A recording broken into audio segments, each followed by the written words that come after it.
ഇങ്ങോട്ടാ വീട്ടിലേക്ക് സർ. പോയിട്ട് അത്യാവശ്യം വല്ലതും ഉണ്ടോ? ഇല്ല. എവിടെടോ? ഇന്ന് 1 ലക്ഷം ഈ വർഷത്തെ പുതിയ സംരംഭങ്ങളുടെ എണ്ണത്തിൽ മറികടന്നിരിക്കുക. തിരുവനന്തപുരം ടെക്നോസിറ്റിയിൽ ജാപ്പനീസ് കാർ നിർമ്മാതാക്കളായ നിസാന്റെ ഗ്ലോബൽ ഡിജിറ്റൽ ഹബ്ബ് സ്ഥാപിക്കുന്നതിന് കരാറൊപ്പു. ആഗോള IT ഭീമനായ IBMന്റെ അത്യാധുനിക ഡെവലപ്മെന്റ് സെന്റർ കൊച്ചിയിൽ തുടങ്ങും.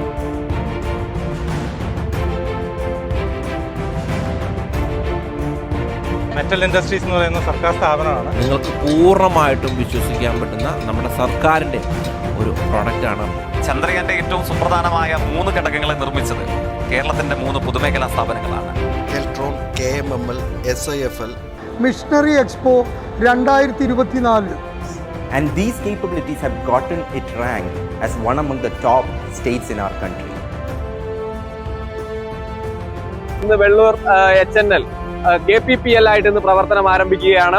അത്തരത്തിൽ 3000-ഓളം പേർക്ക് പ്രത്യക്ഷത്തിലും നിരവധി പേർക്ക് പരോക്ഷമായും തൊഴിൽ ലഭിക്കുന്ന KPPL ഭാവി കേരളത്തിന് മുതൽക്കൂട്ടാകും എന്നതിൽ നമുക്ക് ഏവർക്കും അഭിമാനിക്കാം. Give a big thanks to obviously the government of Kerala. Keralam വ്യവസായത്തിന് അനുകൂലമല്ലെന്ന് നമ്മൾ പലപ്പോഴും പരിതപിക്കുമ്പോഴും അത്ഭുതകരമായ പ്രവർത്തനങ്ങൾ നടത്തുന്ന നിരവധി പ്രസ്ഥാനങ്ങൾ ഇതിലുണ്ട്.